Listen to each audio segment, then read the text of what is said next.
Chapter 8, Dame Avrielsek, Avriel Tears.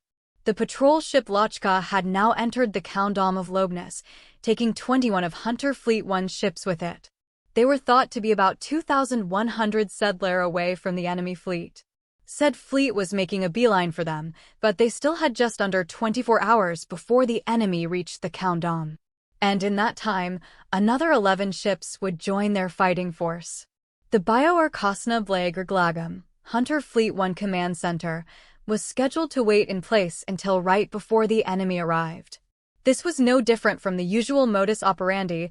They had repeatedly squatted on areas until mere moments before potential contact with the enemy's projected path. The enemy fleet was slow, so Fleet 1, composed entirely of patrol ships, could easily outdistance it. It was Fleet 1's mission to closely observe the enemy as they approached, and then beat a hasty retreat when they were on the cusp of battle. The enemy had presumably grown tired of this, and who could blame them, for at one point, they split into patrol ship-centric and assault ship-centric corps and flew in firing. But even then, Fleet 1 wouldn't engage, and the incident ended with feeding the belligerent ships some mines, leaving the OV contingent unscathed to this hour. As far as Chief of Staff Faddis was concerned, Commander-in-Chief Spore had taken quite a liking to this endeavor. When she was in fine spirits, all of the typical problems were as good as absent. Kilo Commander Faddis felt relaxed in his Chief of Staff seat. Fleet spotted, reported the communications officer. Tension gripped the commander's bridge. Faddis rose to his feet and gauged her expression. But on the surface, she didn't seem the least bit fazed. She remained in her bespoke chaise, her smile as bewitching as ever. They're likely allies, the officer continued. Ship cross-referencing complete. 2 Seater-class ships, 1 Seth, 1 Rogue. Whatever are they up to? Spore raised her blazing blue eyebrows. They should have received their orders to withdraw ages ago. Who is their commander? Judging by the fact that it's supply ship-centric, I believe a liege agent or magistrate might be in charge. Okay, then who is it? Faddis pulled the info from the terminal and felt a mite lightheaded at the revelation. The lady agent is Her Highness the Viscountess of Parian. At a guess, I've seen the little princess around 10 times, said Spore, her pointer and middle fingers on her brow. One of those times, I encountered her when I oughtn't have. And this will be our second inopportune meeting. You two must be bound by fate, said Faddis, still nursing his vertigo. That's enough of that talk. Now, put me through to Fiekfarer. Her orders were actioned at once, but they had to wait 5 minutes for the other end of the call to pick up. Finally, the Viscountess of Parhin appeared on screen, saluting silently. It was the military salute, the sight of which spurred a faint smile upon Spore's lips. Deca Commander Avriel, said Spore, calling her by her rank within the Star Forces. What are you doing here? The enemy fleet is pointed straight for this territory nation. They'll be here without a shadow of a doubt. I bid you flee at once. Paradoxically, Lafier's wording was unsuited to addressing a superior. I can't yet, Archduchess. You can't yet? Could you please explain yourself? Spore didn't censure Lafier for her language, but she maintained the bearing of a superior. And so the royal princess went into it. Spore listened without interrupting, but her temples gradually began twitching. In other words, Deca Commander Avriel, the gist is that this land world is full of criminals, and not only must we relocate them all, we have to do so before our temporary withdrawal. And you, in your kindness, would listen to their pleas. It's not just criminals. There are guards, too. Either way, we're talking about land folk. Might you be fussing over a land world too much, Deca Commander? That may be true. But I've made a promise. I see. Promises are important. Spore lightly tapped her command staff against her forehead. But as I mentioned earlier, the enemy will arrive in the midst of the boarding process. What in heaven do you plan to do about that? I'm hoping this territory nation can be held until boarding is complete. Don't tell me she's expecting us to hold the territory? Faddis groaned. He never could have expected they'd be asked to do something so crazy. Was the royal princess aware how weak they were to be clashing head-on with the enemy fleet? How they'd ultimately be unable to escape defeat? Lafier was in no position to be ordering the Fleet 1 command center. Hers was merely a request, and nothing more. Yet Kvatis felt as though he had just received an order. It wasn't that the royal princess's manner was particularly high-handed or overbearing. She made it clear from her comportment that she understood full well that she was the supplicant. But even so, the unique aura of one born with the title of Fee inspired him with awe. Nor was Kvatis more fawning or sycophantic than the average person. Most felt the same way in her presence. That being said, his superior officer was the head of the Spore clan, so neither of them was most people. Kvatis covertly examined his commander-in-chief and took solace. She didn't appear to be cross. On the contrary, he could sense almost too much composure coming from her, as though she was delighting in this exchange. A different seed of worry soon germinated within. Don't tell me she's planning on accepting Her Highness's request? Please don't spout such nonsense. If we did that, my ships would come to harm, she said, though that was a massive understatement. But if you don't, my land-world citizens will die, Archduchess. I think you're rather exaggerating. They've managed to make lives for themselves up until now, haven't they? Besides, until very recently, the territory nation belonged to the united humankind. The ones who are coming are their allies. And most importantly of all, the Empire can't be faulted no matter who should perish, however tragically, in a domestic land-world conflict, said Spore, who then rose slowly from her chaise. Also, please don't forget that if we were to defend this territory, a number of my subordinates would give their lives to do so. Is there any point spending the lives of our subordinates in order to protect those land-world citizens of yours, who should be paying for their crimes anyway?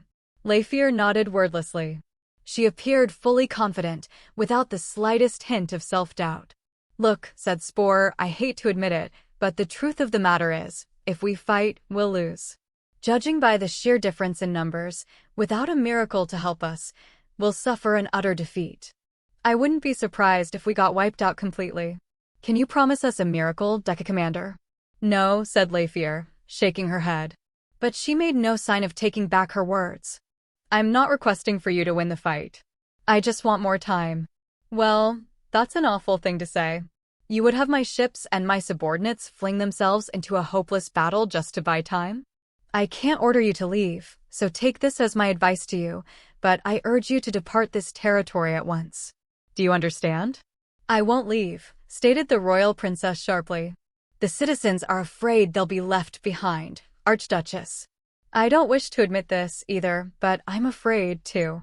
Afraid I'll be humiliated in the worst way possible. I don't want the name of Spore Aron Sakespate Pane, Archduchess of Leitpan, to be synonymous with making subordinates die in vain. It wouldn't be in vain. Because they'd be fighting to help you keep your promise? Is that it? As I said earlier, promises are important. And I know that in order to fulfill their promises, your clan drips extraordinary amounts of zeal. But it all depends on the time and place. If it were only your precious life at stake, you could martyr yourself for the sake of your clan. More to the point, though it may not be my place to say this, if the price had to be paid in the lives of your or my subordinates, then it's a different story. It's not just to keep my promise. Then pray tell, what is it about? The dignity of the Empire. Her striking jet-black eyes locked onto Spore's eyes of crimson. As Lady Agent, I humbly request you secure the Countdom of Lobness until boarding is complete. Spore's expression turned severe indeed. From her pursed lips, a whispered rage. You Klazanon, stubborn mule. I hope no one heard that, prayed Kvatis, for his superior's sake. It would wound her pride if anyone were to discover she'd once let slip her unvarnished feelings without any witty or sarcastic bent. May I ask you a question? On the surface, Spore's tone of voice was composed. What were you planning to do if we didn't stop by this territory? The enemy fleet is chasing after your ships, Archduchess. If you hadn't come here, then neither would the enemy. That is true, said Spore, smiling. But if I were to turn down your request, then what would you do? I would have no choice but to hide on the surface. Hide on the surface? But how? I would have the assault ship and supply ships, which have no surface landing capability, to accompany your fleet. The amphibious ship would descend and hide in the middle of the ocean, but not before I got as many people as possible aboard. I would board, too, of course. That's a dangerous gamble, Deca Commander. From what we've observed, they stay in a single star system for, at minimum, 5 days. They've even squatted for as long as 10 days or more. And what's worse, the durations are getting longer. Do you honestly believe they won't scan the surface while they're here? Once you're under attack, your mere Seth-class ship will sink without a prayer. This is war. I can't help whose side fortune is on. It's just as you say. And right now, fortune is very much not on our side. Uncommonly for her, Spore heaved a sigh and changed her tone. Okay, Your Highness Lady Agent. I will accept your request. Please, Commander-in-Chief, don't be hasty, shouted Kvatis, astonished. You know our situation. It would be reckless. Understand, however, said Spore, ignoring him, that I can't make any heroic claims. I can't promise you we will protect the planet without fail. And we don't have any intention of defending this territory for very long if it means our annihilation. We reserve the right to retreat at the appropriate time. All I can offer Your Highness is a tiny bit more time. Is that quite all right? That's all I need, Archduchess. 1,000 times I thank you. I would like for you to bring my assault ship under your command. That request I must decline, Your Highness. It would only serve to get in our way. Never mind us. I ask that you devote your complete attention to getting your work done as quickly as possible. Shamefaced, Lefier lowered her gaze. Understood. I'm counting on you.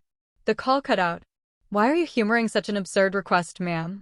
Kvatis knew there was a shade of reproach in his voice, but he didn't care. Spore's eyes remained on the screen.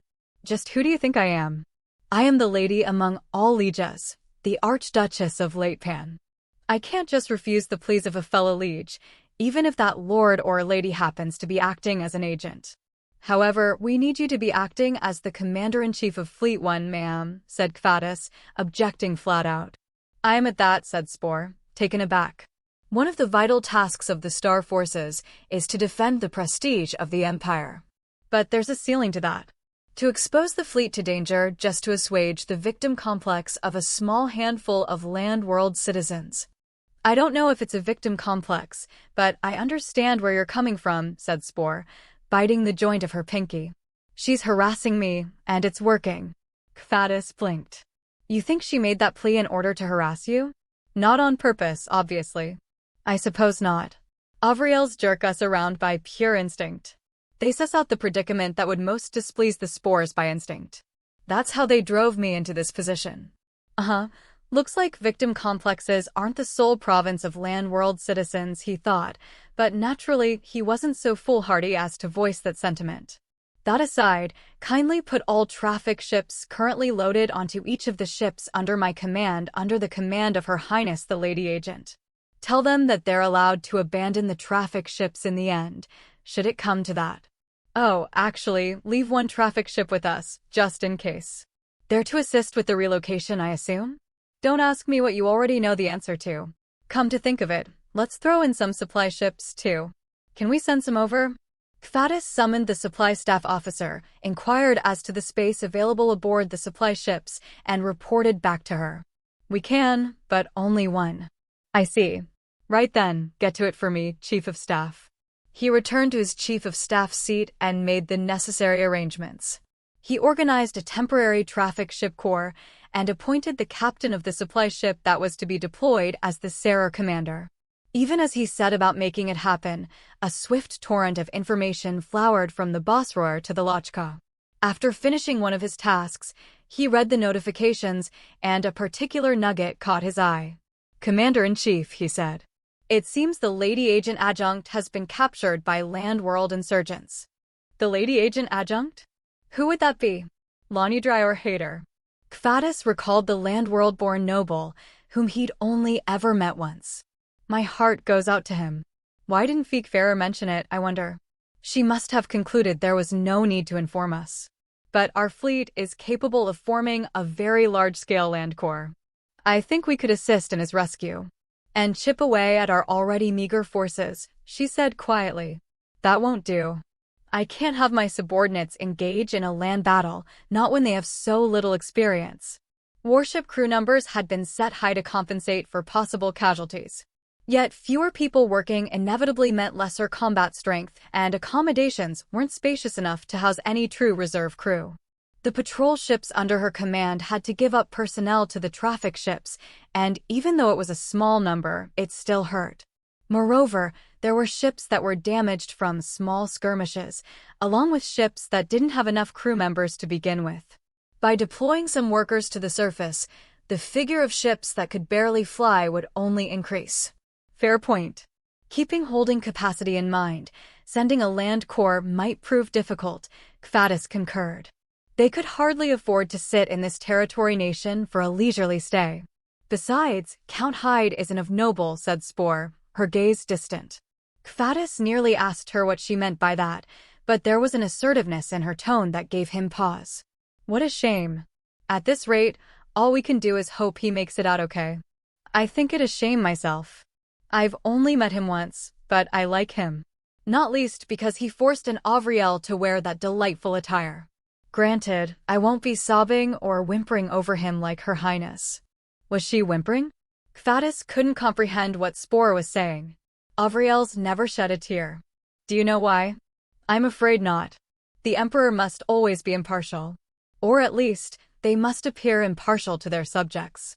If they were to cry for one person's sake, they would have to cry for every individual in the Empire, which is impossible. They can't weep for someone they've never met, whose name they don't know. That's why the Avriels, each of whom could become the Emperor, can't cry for anyone else's sake. Is that why? Kvatis replied perfunctorily.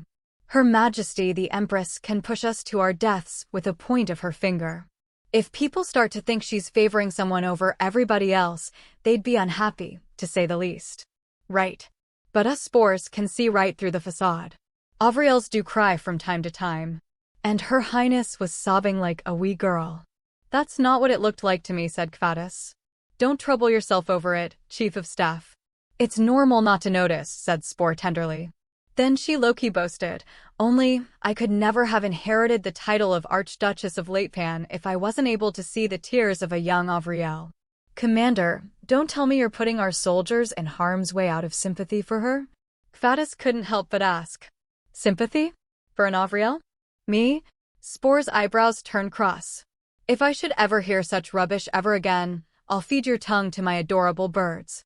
Crowded around the amphibious ship Borsith floating atop the seas of Lobnus II were a number of barges, or more accurately rafts. And poorly constructed rafts at that. They were constructions made by amateurs without blueprints using whatever materials were on hand, such that they could just barely float. The rafts, which seemed prone to sink under the weight of their occupants, were being pulled by guardships, themselves crammed to the rails with passengers. Next to the Borsith came its fellow Seth-class ship, the Daxaith, sliding across the waves. This is terrible, muttered Lafier, who was on the Dacaitha's bridge. It sure is, agreed Gabatek. To think, to board interstellar ships flying across the heavens, they had to resort to barely functioning rafts. But thanks to that, the time it will take to get everyone aboard has been drastically reduced. We might even make it in time. Already, only one Seater-class supply ship, the Natsiter, was still in the territory nation. The others had rushed into planar space with full occupancy. The one remaining ship was slated to lift off soon, too. And once the Borsith itself reached orbit, there would be no other ship to transfer its passengers. It would dash for the prison camp as is. Needless to say, the same went for the Daxaith and for the Tlexaith, which were transferring the asylum seekers to the last Seater class currently in orbit. The Borsith was to depart a step ahead, alongside the Natsiter. The Tlexaith and the Daxaith would form a small corps with the assault ship Bosroer, and be the last to flee this territory. Lafier probably wouldn't have time to return to her own ship, but she wasn't particularly worried about that. While Sabash was of relatively low rank, he was a skilled hand on deck. He could competently command in her stead. We're already full up, lamented the Borsitha's loudspeaker. Please disembark. We can't take off with this many aboard. That's the first time I've ever seen the outer loudspeakers get used, said Gabatek. Then he told the captain of the Daxaith, hey, this ship's got it equipped too, right? We'll definitely be needing it. We're all right on that front, replied the captain. I've got to say, I'm glad he remembered the outer loudspeakers exist, he said, referring to the captain of the Borseth. But at the end of the day, I've got to hand it to whoever designed the ship. Just what circumstances were they picturing when they came up with outer loudspeakers? Circumstances like these, I would imagine. Due to the reduction in required time, the unit commander and the captain were both hopeful. Yet Leifir was not unreservedly joyful. Jint hadn't returned yet. Can we call the citizen representative? Leifir asked the communications officer. Yes, ma'am. One moment. A moment later, a window screen showing Tomasov appeared. This is your lady agent speaking. How is it going on the surface? She asked. The fighting continues, he answered. As one might expect, he couldn't hide his sheer exhaustion. Compared to the height of hostilities, the intensity has gone down, but there is still some sporadic combat. Also, it seems the inmates have also begun fighting amongst themselves, though we have yet to confirm those reports. Only males remain, I'm certain. Why don't you tell them their objective is lost? You can also tell them the port ought to be given back. That's a good idea. To be frank, I don't expect it will do much good, but I'll do as you say, and we'll see what happens. Unrelatedly, have you obtained any news regarding my adjunct? I'm afraid not. If something does come up, you'll be the first I inform. Please. Why must I be asking such futile questions? She admonished herself. She knew she'd be apprised the moment Jin's status or whereabouts came to light. Tomasov seemed uneasy. If, heaven forbid, the worst were to happen to your Excellency's adjunct, would some kind of punishment be levied against us? No. It wouldn't be your fault. Thank you very much, he replied, visibly relieved. While she'd have liked to point out to him that there was no reason to thank her in this case, she refrained from prolonging the conversation. Tomasov was a busy man. When the window screen disappeared, Leifir looked again at the screen displaying what was going on outside. The barges were trying to depart from the Borseth, but way too slowly. It would take some time for the amphibious ship to be cleared for takeoff. There was nothing for her to do. Leifir took an open chair. Of its own accord, Jint's face floated to mind. Before she realized it, she was staring fixedly at the door. You're not thinking of pulling something odd, are you, Your Highness? Said Gabatek. Something odd. If Your Highness tries to leave the ship, I will have to stop you, even if it means getting a tad rough. Now she understood what Gabatek was worried about. She returned his stare. Do not fret. I'm not as foolish as that. I don't even know where he is anyway. I'm relieved to hear that, nodded the unit commander. She kept her gaze off the door and looked directly in front. But in her heart, she spared no thought toward the enemy ships that would soon arrive, nor toward the congestion on the high seas. All she cared about was one single question: was Jint still alive? Jint was still alive. But he could hardly be called okay. He was barely even 20 years old, yet this was the third time he'd been stranded in hostile territory. And this time was the worst. The first time was with the former Feb Baron, and the second time he had Leifir by his side, but now he had no one. He looked for a bright side. The only one he could think of, at least this time, he didn't have to worry about Leifir. I bet they're all pretty worried about me, though. Jin felt a bit guilty about that. Then he smiled. Boy, is that the least of my worries. He was the only person in this room, the office of the chief executive, or at least, the only living person. When he'd come to, he spotted 5 assemblages of guts amidst the vast pool of blood and fleshy bits, and one of those corpses was, of course, Maydeen. What the hell happened? Jint hadn't the foggiest clue. All he knew was the enemy had seemingly left him to rot. He'd have liked to open up some means of escape and join back up with his allies, but that wasn't very realistic. He didn't even know if the Star Forces were still on this land world. That said, he didn't think he was out for very long, so they probably were. There was the problem of being unarmed. He wasn't confident he'd survive walking such hostile territory. Of course, being armed wouldn't have changed the math much. Jin placed a hand on the wall and stood up. His throat still hurt from when Anguzan strangled him, but apart from a few scrapes, he wasn't wounded. He examined the outside through the window. Due to the black smoke blocking out the sky, he couldn't see very far. But at the very least, the building's immediate surroundings were quiet. The floor wasn't the only surface strewn with various objects and fragments of humans. So too were the desk and chairs. Most of the objects amounted to useless trash, but Jint began scouring the place for anything that could prove handy. Jint was surprised he was so emotionless in the face of these gruesome and gory bodies. But upon seeing one frozen face in particular, even he had to stop in his tracks. Dokfu's visage looked so very peaceful in death. Jint really couldn't muster the urge to mourn the man who had so nearly become the planet's citizen representative. As for the other dead men, he didn't even know their names, let alone whose side they'd been on. But there was something else he had to be focusing on. So Anguzen must still be out there. A dark and sobering thought, to be sure. Of course, he might have already guessed. After all, had Dokfu's faction won out, they would have given back the Av noble they'd only ever kidnapped accidentally, and without a moment's dallying.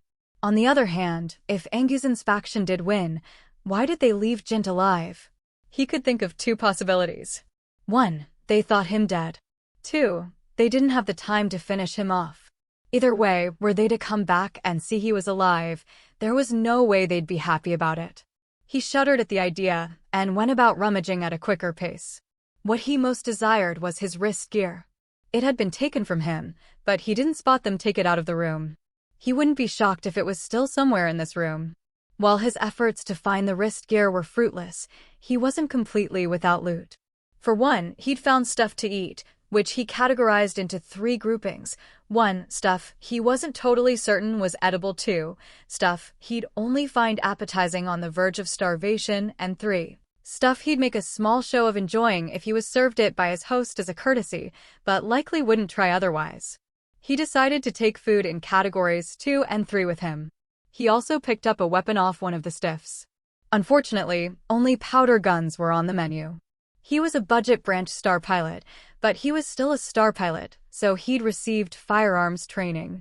His firing instructor had once appraised his skill thusly: "Trainee star pilot Lin, if you absolutely must shoot, first make sure there are no allies in the area. It doesn't matter if they're right behind you, knowing you might still shoot them." Jint then asked what he should do if there were allies around. He was told to give them his firearm and ask them to do the shooting before taking cover. "Well, I've never received training for powder guns, so my grades don't matter in this case," Jint consoled himself. He wasn't quite sure how to handle a powder gun. It did have a trigger, much like a regular light gun. Something was bound to happen if he pulled it. But he refrained from testing it. In the process of examining the gun's structure, he'd gotten the feeling that something would be the shooter's finger getting blown off. "I'll only use this thing as a very, very last resort," he thought. Then he tucked it into his pocket. Jint put his ear to the door to hear whether there was any sound on the other side. But then he remembered how Maydeen bragged about how soundproof the room was. Apparently, a brass band could be performing in the hallway, and they'd have no way of knowing. He hesitated to open it. Looking behind him and through the window, he witnessed a glowing object fly through the billowing black haze. It was a Star Forces amphibious ship. If I'm not wrong, Leifier could very well be on that ship. Suddenly, he was visited by the mental image of Leifier in front of him, her back to him. In his mind's eye, he saw the back of the royal princess as she, in her rage, stomped toward armed officers empty-handed. It was so nostalgic now, that era. The time when they knew each other as the girl not shackled by submission, and the boy who didn't even know what he was. While they couldn't possibly regress in age, they could, conceivably, go back to that dynamic. It would be exceedingly difficult, but not impossible. But step 1 of any tough-to-realize life goal was not dying. Jint pushed the door forcefully open.